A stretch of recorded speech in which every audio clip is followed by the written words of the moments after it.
Hey y'all, I wanted to spend a few minutes talking about the Chapter 11 PowerPoint that's up. It covers corporate PR. After this, there'll be a PowerPoint that covers issues management and crisis communication, which we often do in corporate PR. It's one of the skill sets we hope that you have if you're doing corporate PR. But issues and crisis management can happen in other contexts besides corporations. There's small businesses and nonprofits and higher ed, and everybody has to at some point deal with crisis and issues management. So we'll talk about that in chapter 12.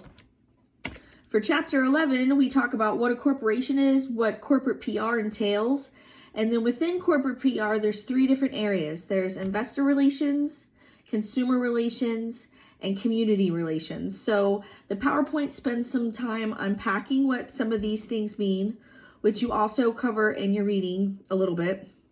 I'm adding a little bit with the investor relations, consumer relations, beyond what your book talks about. So we'll talk about some things. We'll also talk about how coronavirus has impacted some of these things. Obviously, small businesses, corporations, and everybody's kind of having to adjust their communication now that this virus has become our reality. So we talk about some of that stuff in these PowerPoint slides as well. You'll have some videos that you can watch for examples of some of these things. And there's also an opportunity to do an activity where you look at some case studies that are in the week 13 module to try to identify if you think that they are more consumer relations, investor relations, or community relations. So I encourage you to do that. They are PRSA Silver Anvil case studies, and you can check those out and see which one of those you think that is. At first, we talk about how the world is changing rapidly, and now it's a totally unprecedented time that we've never experienced before. And the importance of corporations and how corporations, at least at the time when this was created, were seen as most capable to keep up with the changing pace of the world when compared to non-government organizations, nonprofits, the media, and government. So it just puts a lot of onus and responsibility on the corporation to do good things, have good communication. And I pose the question to you now that this coronavirus has happened, do you agree with what research suggests that most people think that corporations and business are equipped to help keep up with the changing pace of the world? Or is it government or media? Or is it anybody? We talk about what a corporation is, what makes it distinct from a nonprofit, for example. So be familiar with that. Be familiar with the notion of limited liability and the fact that corporations have shareholders and dividends, and other organizations that aren't corporations on the stock market per se don't have those things. We talk about some of the core competencies of corporate communication, some of the sort of the skill sets and the areas that you will dabble in if you get involved in corporate PR. Remember, at the beginning of the semester, we talked about the fact that there are a lot more jobs in corporate PR than maybe other sectors. But interestingly, as this coronavirus is happening, and as you've probably seen in stuff that you're reading for this class, like in the last discussion board, that the market is already changing. Advertising is having to adjust. PR is having to adjust because of all this. So it'll be interesting to see what it does to our field over the next several months, years. One of the things we talk about doing in corporate PR is developing annual reports.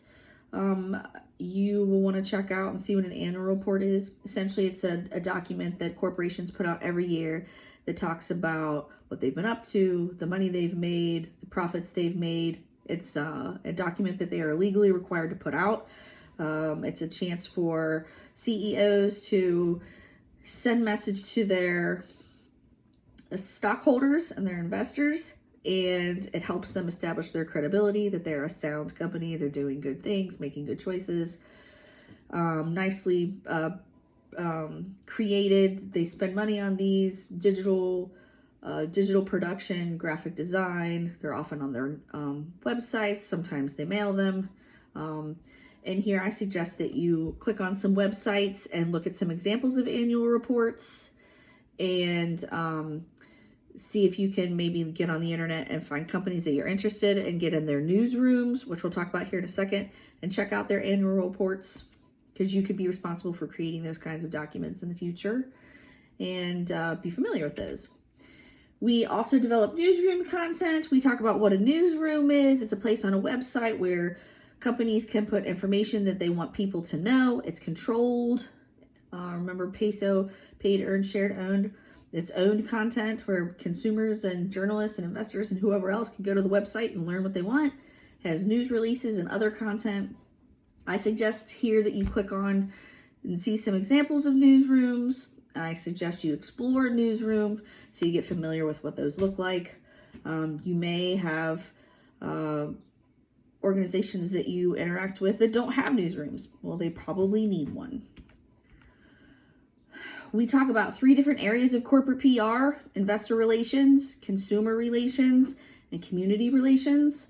We're building relationships across all these areas, but the audience we're focusing on is slightly different. So investor relations, that's financial public relations. We're trying to maintain investor confidence. In consumer relations, we're dealing directly with consumers and trying to keep those people happy, the bridge between the consumer and the manufacturer. In community relations, we're really trying to work with the members of a community that are impacted by us as an organization, or trying to help an organization that could be helped by us. But they're all 3 different areas of corporate PR with similarities, but with different areas of focus. So we go through and we talk about a little bit in detail about what investor relations is, what consumer relations is, and what community relations is, and why community relations is one of the best kinds of PR to do, because it's a really nice give back two-way of doing things.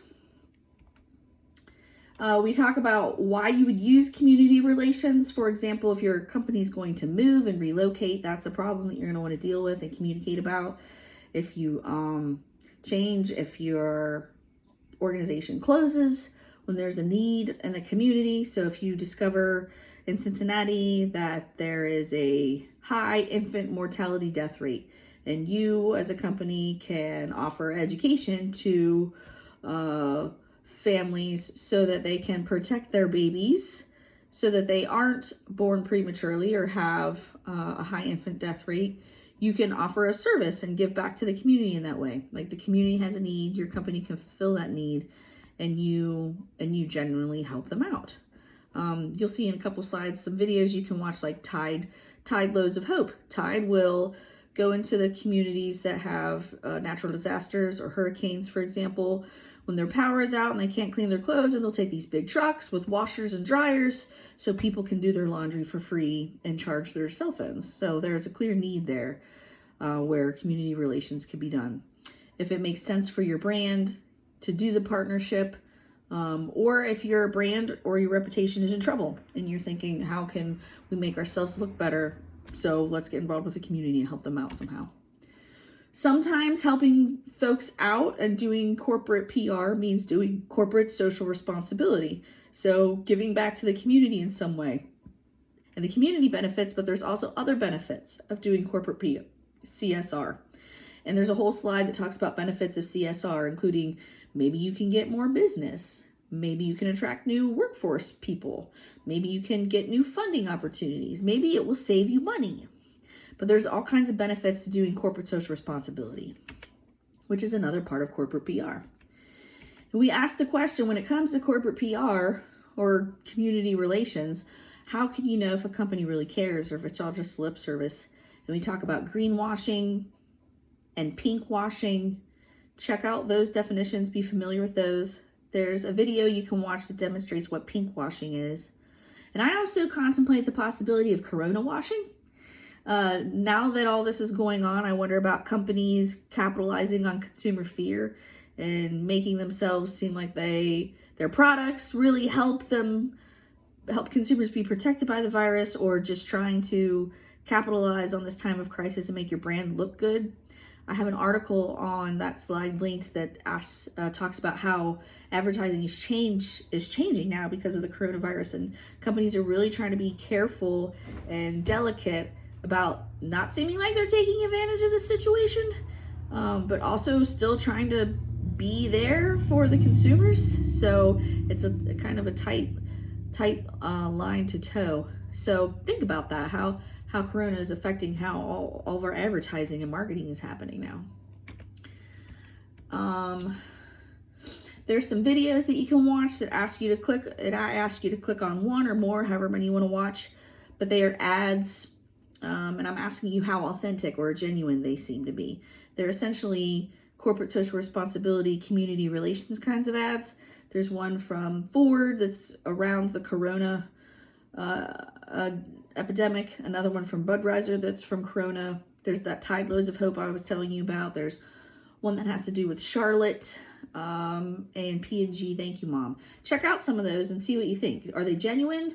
Do you think that these were good moves as far as advertising choices for these companies?